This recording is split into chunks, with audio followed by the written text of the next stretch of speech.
सतनाम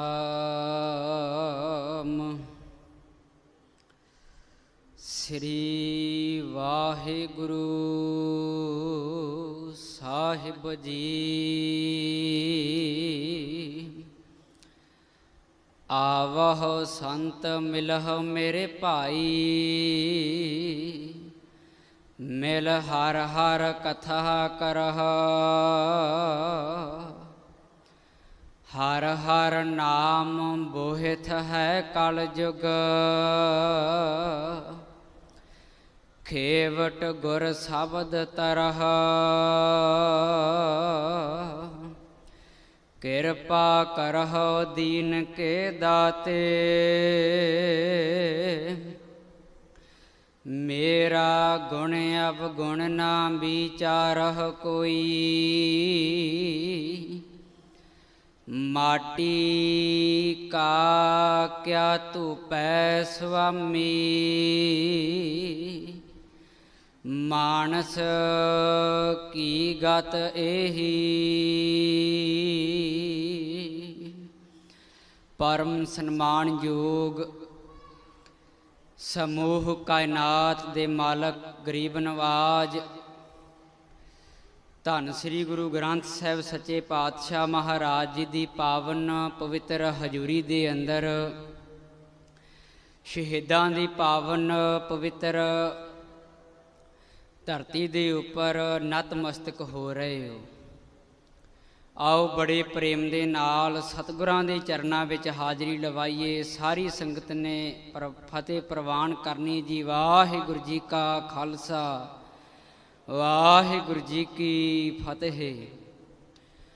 गरीब नवाज धन गुरु ग्रंथ साहिब महाराज जी की हजूरी दे अंदर आप गुरु की संगत बड़े प्रेम दे नाल हाजरियां भर रहे हो। धन गुरु ग्रंथ साहिब महाराज जी की बाणी का बड़ा सोहना बचन है। महाराज कहते भाई एक गुरमुख हुंदा है ते एक मनमुख। तां गुरमुख ते वाहिगुरू परमेश्वर की प्राप्ति कर लैंदा, पर जिहड़ा मनमुख है वह नहीं प्राप्ति कर सकता। महाराज कहते भाई मैं दोवां नूं मौका देना नाम जपण दा, पर फर्क इन्ना को आ कि गुरमुख लाधा मनमुख गवाया। जिवें बड़ा सोहना उदाहरण विद्वान देंदे ने, कहंदे एक पिता दे एक शाहूकार दे दो पुत्र होण ते वो शाहूकार दे नाम ते करीब 30 किले पैली आउंदी होवे ते दो घर होण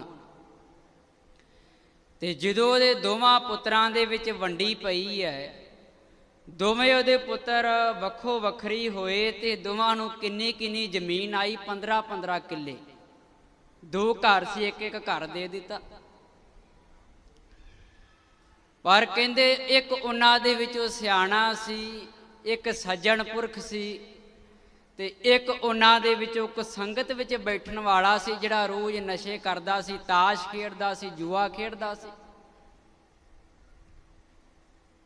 जमीन दोवां नूं इक्को जी आई, पर फर्क ये पै गया कि एक सज्जण आ ते एक माड़ी संगत विच बैठदा। जिहड़ा सज्जण सी उन्हें 15 तो फिर 30 बना लई, ते जिहड़ा मनमुख सी, जिहड़ा रोज़ एक संगत विच जांदा सी, उन्हें 15 तो 2 ते नहीं रहन दित्ती। सारी वेच वेच के कोई जुए विच ला दित्ती, कोई नशे विच गवा दित्ती। ते कहंदे इहदे विच पिता दी गलती थोड़ा। वाहिगुरू परमेश्वर दोवां नूं मौका देंदा। महाराज कहंदे आ ना भाई प्राप्त मानुख देहुरिया, गोबिंद मिलन की एह तेरी बरिया, अवर काज तेरे किते ना काम, मिल साध संगत भज केवल नाम। जे मनुख केवल संसार दे उपर पदार्थां दी प्राप्ति वास्ते आया हुंदा ना, तो एक विद्वान बड़ा सोहना लिखदा, कहंदे आ 4 कुछ पैसे कागज दे नोट लैके एवें मान करी जाना, जमीने चमन गुल खिलाती है, बदलता है क्या क्या। जमीने चमन गुल खिलाती है बदलता है क्या क्या रंग बदलता है आसमां कैसे कैसे, ना है दारा उसको ना गौरे सिकंदर, जमी खा गई आसमां कैसे कैसे। ਸਮਾਂ ਉਹ ਵੀ ਸੀ ਜਦੋਂ ਸੋਨੇ ਦੇ ਸਿੱਕੇ ਚੱਲਦੇ ਸੀ, ਸਮਾਂ ਉਹ ਵੀ ਸੀ ਜਦੋਂ ਚਾਂਦੀ ਦੇ ਸਿੱਕੇ ਚੱਲਦੇ ਸੀ। ਤੇ ਧੰਨ ਗੁਰੂ ਗ੍ਰੰਥ ਸਾਹਿਬ ਮਹਾਰਾਜ ਜੀ ਦੀ ਬਾਣੀ ਦਾ ਬਚਨ ਹੈ ਨਾ, ਰਾਮ ਗਇਓ ਰਾਵਣ ਗਇਓ ਜਾਕੋ ਬਹੁ ਪਰਿਵਾਰ, ਨਾਨਕ ਥਿਰ ਕਛ ਨਹੀਂ ਸੁਪਨੇ ਜਿਉ ਸੰਸਾਰ। ਥੋੜੇ ਜੇ ਧਨ ਦਾ ਕਹਿੰਦੇ ਮਾਣ ਕਰਨ ਵਾਲਾ ਜਿਹੜਾ ਬੰਦਾ ਹੈ ਨਾ, ਗੁਰਬਾਣੀ ਕਹਿੰਦੀ ਉਹ ਤੇ ਮਨਮੁਖ ਆ। ਮੌਕਾ ਦੋਵਾਂ ਨੂੰ ਦਿੱਤਾ ਜਾਂਦਾ ਹੈ। ਤੇ ਧੰਨ ਗੁਰੂ ਗ੍ਰੰਥ ਸਾਹਿਬ ਮਹਾਰਾਜ ਜੀ ਦਾ ਬੜਾ ਸੋਹਣਾ ਬਚਨ ਹੈ, ਗੁਰਮੁਖ ਲਾਹਾ ਲੈ ਗਏ ਮਨਮੁਖ ਚੱਲੇ ਮੂਲ ਗਵਾਏ ਜੀਓ। ਇੱਕ ਉਦਾਹਰਣ ਦਵਾਂ ਆਪ ਸੰਗਤ ਨੂੰ, ਕਹਿੰਦੇ ਗੁਰਮੁਖ ਦੁਨੀਆ ਤੇ ਆਉਂਦੇ ਨਾ, ਜਦੋਂ ਸੰਸਾਰ ਦੇ ਉੱਪਰ ਆਉਂਦੇ ਨੇ ਦੇਹੀ ਧਾਰ ਕੇ, ਉਹ ਸੰਸਾਰ ਤੇ ਵੀ ਆਪਣਾ ਥਾਂ ਬਣਾ ਜਾਂਦੇ ਨੇ। ਜਿਵੇਂ ਆਪਾਂ ਅੱਜ ਧੰਨ ਬਾਬਾ ਦੀਪ ਸਿੰਘ ਜੀ ਅਤੇ ਹੋਰ ਸ਼ਹੀਦਾਂ ਦੀ ਯਾਦ ਦੇ ਵਿੱਚ ਜੁੜ ਕੇ ਬੈਠੇ ਹਾਂ। ਕਹਿੰਦੇ ਇੱਕ ਮਨੁੱਖ ਉਹ ਹੁੰਦਾ ਹੈ ਜਿਹੜਾ ਕਿਸੇ ਦੇ ਘਰੇ ਜਾਵੇ ਤੇ ਉਹਦੀ ਨਿਗਾਹ ਥੱਲੇ ਹੁੰਦੀ ਹੈ, ਤੇ ਉਹਦੇ ਮਨ ਦੇ ਵਿੱਚ ਕੀ ਚੱਲਦਾ ਹੁੰਦਾ, ਇੱਕ ਆਹ ਨਾਰੀ ਜਤੀ ਹੋਏ ਪਰ ਨਾਰੀ ਤੀ ਭੈਣ ਵਖਾਣੇ।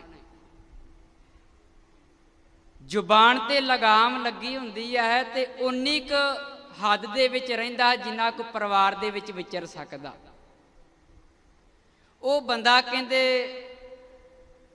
ਜਿਸ ਵੀ ਪਰਿਵਾਰ ਦੇ ਵਿੱਚ, ਜਿਸ ਘਰ ਦੇ ਵਿੱਚ ਜਾਵੇ ਤੇ ਉਹਨਾਂ ਦਾ ਪ੍ਰੇਮੀ ਹੋ ਜਾਂਦਾ। ਤੇ ਲੋਕ ਕੀ ਕਹਿੰਦੇ ਨੇ, ਭਾਈ ਫਿਰ ਜਦੋਂ ਕਿਤੇ ਆਇਆ ਲੰਘਦਾ ਫਿਰਦਾ ਤੇ ਸਾਡੇ ਘਰੇ ਹੋ ਕੇ ਜਾਵੀਂ, ਬੜਾ ਤੇਰਾ ਚੰਗਾ ਸੁਭਾਅ ਸੀ, ਬੜਾ ਸੱਜਣ ਪੁਰਖ ਤੂੰ, ਤੇ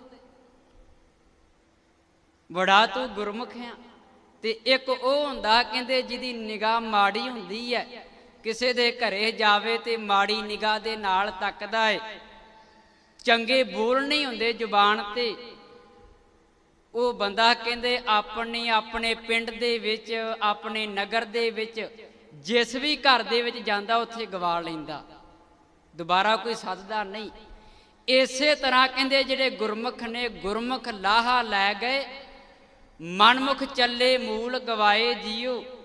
ਜਿਹੜੇ ਗੁਰਮੁਖ ਸੀ ਉਹ ਕਹਿੰਦੇ ਸੰਸਾਰ ਦੇ ਉੱਪਰ ਵੀ ਆਪਣਾ ਥਾਂ ਬਣਾ ਕੇ ਚਲੇ ਗਏ ਨੇ। ਕਿਉਂਕਿ ਅੱਜ ਧੰਨ ਬਾਬਾ ਦੀਪ ਸਿੰਘ ਜੀ ਨੂੰ ਦੁਨੀਆ ਯਾਦ ਕਰਦੀ ਹੈ, ਜਿਨ੍ਹਾਂ ਨੇ ਕਿਹੜੇ ਬਚਨ ਦੇ ਉੱਪਰ ਅਮਲ ਦਿੱਤਾ, ਪਹਿਲਾ ਮਰਨ ਕਬੂਲ ਜੀਵਨ ਕੀ ਛੱਡ ਆਸ, ਹੋ ਸਭਨਾ ਕੀ ਰੇਣਕਾ ਤਵਾਓ ਹਮਾਰੇ ਪਾਸ। ਇਤਿਹਾਸ ਆਪਾਂ ਪੜ੍ਹੀਏ ਨਾ, ਗੁਰਬਾਣੀ ਪੜ੍ਹੀਏ, ਗੁਰਬਾਣੀ ਦੇ ਕੱਲੇ ਕੱਲੇ ਬਚਨ ਤੇ ਸਾਨੂੰ ਪ੍ਰੈਕਟੀਕਲ ਮਿਲੇਗਾ। ਧੰਨ ਗੁਰੂ ਗ੍ਰੰਥ ਸਾਹਿਬ ਮਹਾਰਾਜ ਜੀ ਦੀ ਬਾਣੀ ਦਾ ਬਚਨ ਹੈ, ਜੋ ਤੋ ਪ੍ਰੇਮ ਖਿਲਣ ਕਾ ਚਾਓ, ਸਿਰ ਤਰ ਤਲੀ ਗਲੀ ਮੇਰੀ ਆਓ, ਇਤ ਮਾਰਗ ਪੈਰ ਤਰੀਜੈ, ਸਿਰ ਦੀਨੈ ਕਾਰਨ ਨਾ ਕੀਜੈ। ਤਾਂ ਇਹਦੇ ਪਿੱਛੇ ਉਦਾਹਰਣ ਜੇ ਪ੍ਰਾਪਤ ਕਰਨਾ, ਜੇ ਉਦਾਹਰਣ ਲੈਣਾ ਹੈ ਤੇ ਧੰਨ ਬਾਬਾ ਦੀਪ ਸਿੰਘ ਜੀ, ਧੰਨ ਭਾਈ ਸਾਹਿਬ ਭਾਈ ਤਾਰੂ ਸਿੰਘ ਜੀ, ਭਾਈ ਸਾਹਿਬ ਭਾਈ ਮਤੀ ਦਾਸ ਜੀ ਦੇ ਜੀਵਨ ਦੀ ਬੜੀ ਸੁਣੀ ਇੱਕ ਘਟਨਾ ਹੈ। ਭਾਈ ਮਤੀ ਦਾਸ ਜੀ ਨੂੰ ਜਦੋਂ ਸ਼ਹੀਦ ਕਰਨ ਲੱਗੇ ਨਾ, ਤੇ ਉਹਨਾਂ ਦੀ ਅਖੀਰਲੀ ਇੱਛਾ ਪੁੱਛੀ ਗਈ। ਕਹਿੰਦੇ ਤੁਹਾਡੀ ਇੱਛਾ ਕੀ ਹੈ? ਪਰਿਵਾਰ ਨੂੰ ਕੋਈ ਸੁਨੇਹਾ ਭੇਜਣਾ, ਆਪਣੇ ਰਿਸ਼ਤੇਦਾਰਾਂ ਨੂੰ ਕੋਈ ਸੁਨੇਹਾ ਭੇਜਣਾ? ਕਹਿੰਦੇ ਨਹੀਂ। ਕਈ ਵਾਰ ਪੁੱਛਣ ਤੋਂ ਬਾਅਦ ਭਾਈ ਤਾਰੂ ਸਿੰਘ ਜੀ ਨੂੰ ਕਹਿੰਦੇ ਫਿਰ ਦੱਸੋ ਤੇ ਸਹੀ ਤੁਸੀਂ ਸੁਨੇਹਾ ਕੀ ਭੇਜਣਾ ਹੈ, ਤੁਹਾਡੀ ਇੱਛਾ ਕੀ ਅਖੀਰਲੀ? ਭਾਈ ਸਾਹਿਬ ਭਾਈ ਤਾਰੂ ਸਿੰਘ ਜੀ ਕਹਿੰਦੇ ਮੇਰੀ ਇਹੀ ਇੱਛਾ ਹੈ ਕਿ ਜਦੋਂ ਮੇਰੇ ਸਵਾਸ ਨਿਕਲਣ, ਜਦੋਂ ਮੇਰੇ ਸਰੀਰ ਨੂੰ ਆਰੇ ਦੇ ਨਾਲ ਚੀਰਿਆ ਜਾਵੇ, ਉਦੋਂ ਮੇਰਾ ਮੁੱਖ ਮੇਰੇ ਗੁਰੂ ਵੱਲ ਹੋਵੇ। ਇਹ ਗੁਰਮੁਖ ਦੀ ਅਵਸਥਾ ਹੈ। ਉਦੋਂ ਮੇਰਾ ਮੁੱਖ ਜਿਹੜਾ ਹੈ ਧੰਨ ਗੁਰੂ ਤੇਗ ਬਹਾਦਰ ਸੱਚੇ ਪਾਤਸ਼ਾਹ ਮਹਾਰਾਜ ਵੱਲ ਹੋਵੇ। ਕਿਉਂ? ਕਿਉਂਕਿ ਪ੍ਰੇਮ ਹੀ ਇੰਨਾ ਹੈ, ਤੇ ਪ੍ਰੇਮ ਦੇ ਵਿੱਚ ਭਾਵੇਂ ਸਿਰ ਲੱਥ ਜਾਵੇ, ਭਾਵੇਂ ਬੰਦ ਕਿਉਂ ਨਾ ਕੱਟਿਆ ਜਾਵੇ, ਛੋਟੇ ਛੋਟੇ ਟੁਕੜੇ ਹੋ ਜਾਣ, ਕਹਿੰਦੇ ਦਰਦ ਨਹੀਂ ਹੁੰਦਾ। ਫਿਰ ਪ੍ਰੇਮ ਦੇ ਵਿੱਚ ਦਰਦ ਨਹੀਂ ਹੁੰਦਾ। ਤਾਂ ਐਸੇ ਗਰੀਬ ਨਵਾਜ ਧੰਨ ਸ੍ਰੀ ਗੁਰੂ ਗ੍ਰੰਥ ਸਾਹਿਬ ਮਹਾਰਾਜ, ਪਹਿਲੇ ਪਾਤਸ਼ਾਹ ਧੰਨ ਗੁਰੂ ਨਾਨਕ ਦੇਵ ਮਹਾਰਾਜ, ਤਿਨਾਂ ਦੇ ਦੁਆਰਾ ਜੋ ਸਿੱਖੀ ਦਾ ਪੰਥ ਚਲਾਇਆ ਗਿਆ, ਉਸ ਸਿੱਖੀ ਨੂੰ ਬਾ ਕਮਾਲ ਜਿਨ੍ਹਾਂ ਨੇ ਆਪਣਾ ਸਿਰ ਦੇ ਕੇ, ਆਪਣਾ ਬੰਦ ਕਟਵਾ ਕੇ, ਖੂਨ ਦਾ ਕਤਰਾ ਕਤਰਾ ਵਹਾ ਕਰਕੇ ਬਾ ਕਮਾਲ ਉਸੇ ਤਰ੍ਹਾਂ ਧਰਤੀ ਦੇ ਉੱਪਰ ਇੱਕ ਦੀਵੇ ਦੇ ਵਾਂਗ ਜਗਦੇ ਰੱਖਿਆ। ਉਹਨਾਂ ਦੀ ਯਾਦ ਵਿੱਚ ਬੈਠੇ ਹਾਂ। ਮੈਨੂੰ ਆਪਣੇ ਉਸਤਾਦ ਜੀ ਦਾ ਬੜਾ ਸੋਹਣਾ ਇੱਕ ਬਚਨ ਚੇਤੇ ਆਉਂਦਾ। ਉਸਤਾਦ ਧਰਮ ਸਿੰਘ ਜੀ ਦਾ ਬੜਾ ਸੋਹਣਾ ਬਚਨ, ਉਹ ਕਹਿੰਦੇ ਹੁੰਦੇ ਕਿ ਜਿਹੜਾ ਸਿੱਖੀ ਦਾ ਬੂਟਾ ਹੈ ਨਾ, 10ਵੇਂ ਪਾਤਸ਼ਾਹ ਜੀ ਨੇ ਲਾਇਆ। ਪਹਿਲੇ ਪਾਤਸ਼ਾਹ ਮਹਾਰਾਜ ਜੀ ਨੇ ਸਿੱਖੀ ਦੀ ਆਰੰਭਤਾ ਕੀਤੀ ਹੈ। ਐਸੀ ਸਿੱਖੀ ਦੀ ਜੋਤ ਜਗਾਈ ਜਿਹਨੂੰ ਕੋਈ ਦੁਨੀਆ ਦੇ ਵਿੱਚ ਖਤਮ ਨਹੀਂ ਕਰ ਸਕਦਾ। ਇਹ ਹੋ ਸਕਦਾ ਹੈ ਕਿ ਜੋਤ ਦੇ ਵਿੱਚੋਂ ਘਿਓ ਘਟ ਜਾਵੇ, ਲਾਟ ਨੀਵੀਂ ਹੋ ਜਾਵੇਗੀ ਜਗਦੀ ਜਗਦੀ, ਪਰ ਕੋਈ ਬੁਝਾ ਨਹੀਂ ਸਕਦਾ, ਕਿਉਂਕਿ ਇਹਨਾਂ ਦੇ ਵਿੱਚ ਖੂਨ ਪਿਆ ਹੈ ਧੰਨ ਬਾਬਾ ਅਜੀਤ ਸਿੰਘ ਜੀ ਦਾ। ਇਹਨਾਂ ਦੇ ਵਿੱਚ ਖੂਨ ਆ ਧੰਨ ਬਾਬਾ ਜੁਝਾਰ ਸਿੰਘ, ਬਾਬਾ ਜੋਰਾਵਰ ਸਿੰਘ, ਬਾਬਾ ਫਤਿਹ ਸਿੰਘ। ਇੱਕ ਵਿਦਵਾਨ ਬੜੀ ਸੋਹਣੀ ਗੱਲ ਲਿਖਦਾ, ਉਹ ਮੈਂ ਕਹਿ ਕੇ ਸਮਾਪਤੀ ਕਰਾਂ। ਉਹ ਕਹਿੰਦਾ ਦੁਨੀਆ ਤੇ ਬੜੇ ਅਵਤਾਰੀ ਪੁਰਖ ਆਏ ਨੇ, ਦੁਨੀਆ ਤੇ ਬੜੇ ਵੱਡੇ ਵੱਡੇ ਪੈਗੰਬਰ ਆਏ ਨੇ, ਪਰ ਜਦੋਂ ਮੈਂ 10ਵੇਂ ਪਾਤਸ਼ਾਹ ਜੀ ਦਾ ਜੀਵਨ ਪੜ੍ਹਦਾ ਉਦੋਂ ਹੈਰਾਨੀ ਹੁੰਦੀ ਹੈ।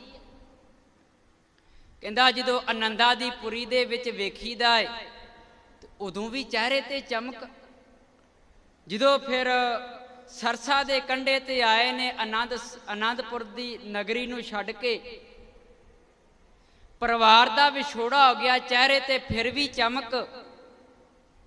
ਜਦੋਂ ਚਮਕੌਰ ਦੀ ਗੜੀ ਦੇ ਵਿੱਚ 2 ਸ਼ਹੀਦ ਹੋ ਗਏ, 2 ਸਰਹੰਦ ਦੇ ਵਿੱਚ ਸ਼ਹੀਦ ਹੋ ਗਏ, ਫਿਰ ਵੀ ਚਿਹਰੇ ਤੇ ਉਹੀ ਚਮਕ।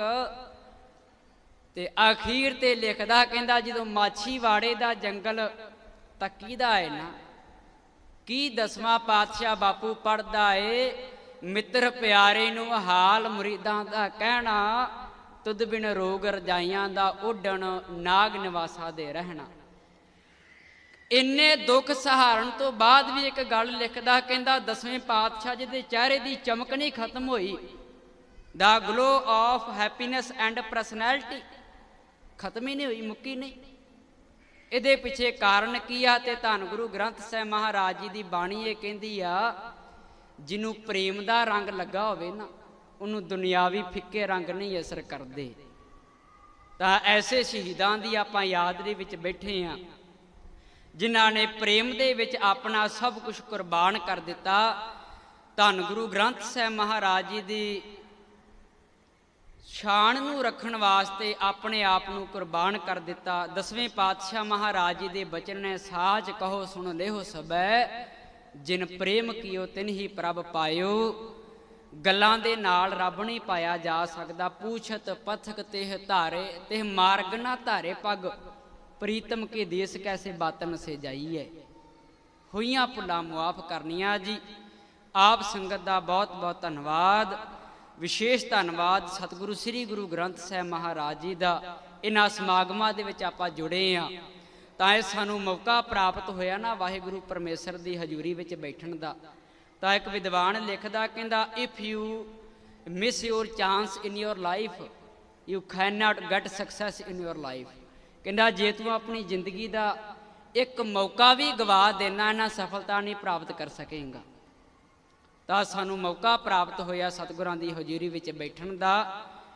ਇਸ ਨੂੰ ਸੰਭਾਲੀਏ, ਸਤਿਗੁਰਾਂ ਦੇ ਚਰਨਾਂ ਦੇ ਨਾਲ ਜੁੜੀਏ। ਅਗਲਾ ਪ੍ਰੋਗਰਾਮ ਗਿਆਨੀ ਗੁਰਪ੍ਰੀਤ ਸਿੰਘ ਵੈਦ ਪਾਸੋਂ ਸਰਵਣ ਕਰੀਏ ਜੀ।